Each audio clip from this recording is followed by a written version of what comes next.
21 जुलै रोजी पालघर जिल्ह्यातील वाडा तालुक्यामध्ये स्थानिक नागरिक व पालघर काँग्रेस कमिटीच्या कार्यकर्त्यांनी जनसुरक्षा विधेयक रद्द व्हावा यासाठी मोर्चा काढला होता। या मोर्चाचे नेतृत्व वाडा तालुक्यामधील काँग्रेस पक्षाचे काही पुढारगी माणसे करत होती। लोकशाहीवर आळा घालण्यासाठी काँग्रेस कमिटीची माणसं या ठिकाणी महाराष्ट्र सरकार विरोधात मोर्चा काढून त्यांचं बोलणं सर्वसामान्यांपर्यंत पोहोचवण्याचं काम या ठिकाणी करत आहे।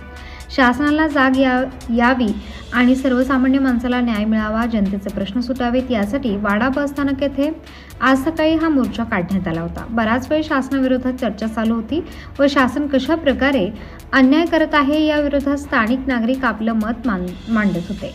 मोठमोठ्याने घोषणा देत शासनाविरोधात हा मोर्चा तहसीलदार कार्यालयापर्यंत जाण्याचं बोलणं चालू असून त्यांच्या बोलण्यातून हे समजलं की बऱ्याच दिवसापासून स्थानिक लोकांच्या मागण्या शासनाने मान्य केल्या नाहीत आणि यामुळे आज कंटाळून हा मोर्चा काढण्यात आला। न्यायालयात प्रश्न मांडून सुद्धा निकाल लागला नाही। वारंवार न्यायालयात जाऊन कंटाळलेले नागरिक शेवटी रस्त्यावर उतरले। आता तरी सर्वसामान्य माणसाचा प्रश्न सुटेल अशी इच्छा सर्वांची आहे। आपण या व्हिडिओमध्ये पाहू शकत आहात कशा प्रकारे बस स्थानकावर या लोकांनी गर्दी केली। बराच वेळ ही गर्दी अशीच होती। प्रबंधभूमी महाराष्ट्रासाठी दर्शना वळवी, पालघर।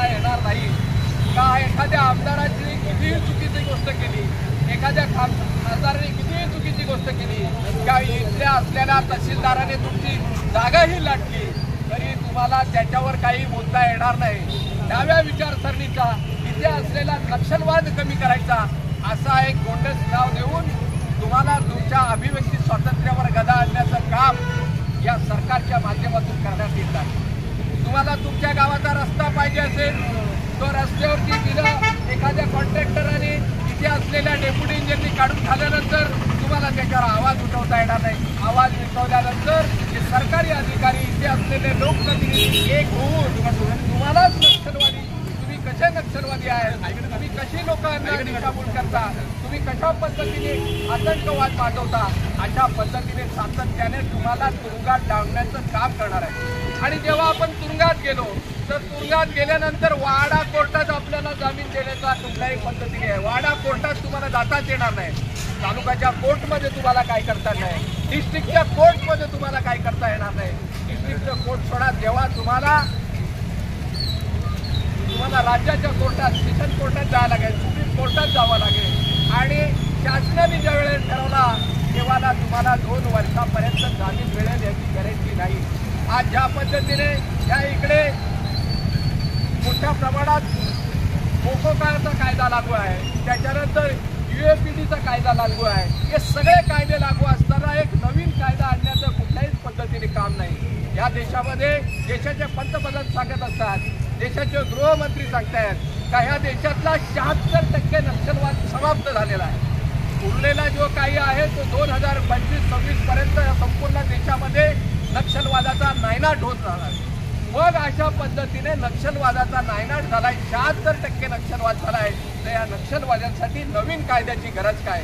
हे नवीन कायद्याची गरज याच्यासाठी आहे का इथे असलेला अदानी असू दे, इथे असलेला अंबानी असू दे, यांना मोठ्या पद्धतीने वाढवणच्या एरियामध्ये असू द्या किंवा गडचिरोलीच्या भागामध्ये असू द्या, मोठ्या पद्धतीने तुम्हाला मुंबईच्या धारावीच्या ठिकाणी असू द्या, तिथल्या असलेल्या जमिनी ह्या यांना द्यायला लागतात। तुम्ही असलेला इथला बिल्डर सुखी आहे असा जर बिल्डरांना एक गोड गैरसमज असेल तर मुंबईमध्ये जेव्हा तुम्हाला नवीन बिल्डिंग बांधायची असेल तर तुम्हाला त्याच्याकडनं जो काही उर्वरित FSI आहे तो अदानीचा 40% तुम्हाला खरेदी करण्याच आहे, 100%, आणि तरच तुम्हाला बिल्डिंगची परवानगी देणार आहे। अशा पद्धतीने हे सरकारच नक्षलवादी आहे आणि या सरकारचा हा जो काळा कायदा आहे, स्वातंत्र्याच्या लढाईमध्ये तुम्ही आम्ही बघत असाल, आम्ही विचार जेव्हा शिकत होतो तेव्हा सातत्याने वाटत होतं का ह्या स्वातंत्र्यामध्ये जर आम्ही असतो तर ह्या चळवळीमध्ये आम्ही सक्रिय भाग घेतला असता, पण खऱ्या अर्थाने स्वातंत्र्याची तिसरी लढाई आता चालू झालेली आहे। आणि इंग्रजांच्या काळामध्ये जसा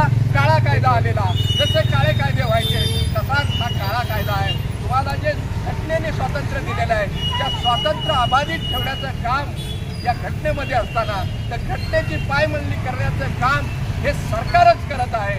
आणि सातत्याने तुमचं स्वातंत्र्य जर तुम्हाला अबाधित ठेवायचं असेल तर इथल्या पत्रकारांनी रस्त्यावर आलं पाहिजे, इथल्या जनतेने रस्त्यावर आलं पाहिजे, सर्वसामान्य लोकांनी रस्त्यावर आलं पाहिजे। इथल्या असलेल्या 95% लोकांवर हा आघात आहे आणि 1-2% लोकांना त्याचा फायदा होणार आहे. 1%, 2% आणि सर्वात जास्त फायदा इथल्या लोकप्रतिनिधींना होणार आहे. लोकप्रतिनिधींना नाही सरकारमधल्या, तर इथला असलेला सरकारी कर्मचारी, सरकारी अधिकारी, खासदार अधिकारी सोडून द्या, पण इथला असलेला इथला तहसीलदार असू दे, या तालुक्याचा मालक होणार आहे.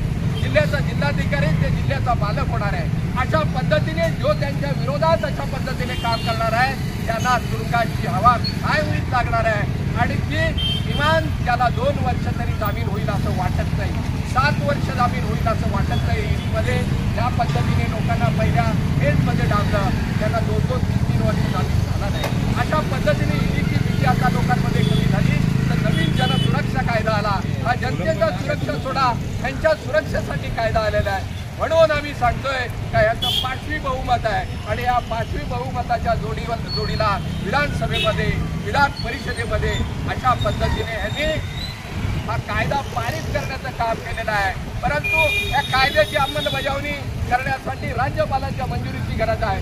म्हणून आम्ही आज रस्त्यावरची लढाई लढतोय आणि आम्ही हे निवेदन तहसीलदारांना देणार आहेत. त्यांना सांगणार आहे का राज्यपालांना आमच्या वतीने आपण विनंती करायची आहे का हा काळा कायदा रद्द झाला पाहिजे. आणि जोपर्यंत रद्द होत नाही, आज आणि सिंबॉलिक या वाडा एसटी स्टँडवर आलोय. आम्ही वाडा एसटी स्टँडवर याच्यासाठी आलोय ही सार्वजनिक व्यवस्था आहे. या तालुक्यातली सर्व माणसं या एसटी स्टँडवर येतात. आज ही एसटीवर अवलंबून राहावं लागतंय आणि बऱ्याच ठिकाणी अशा पद्धतीने येतात. सर्वसामान्यपर्यंत हा काळा कायदा कसा आहे. ताज्या व महत्त्वाच्या बातम्या बघण्यासाठी प्ले स्टोअरवर जा, प्रबलभूमी ॲप डाउनलोड करा व या धावपळीच्या जीवनात अपडेट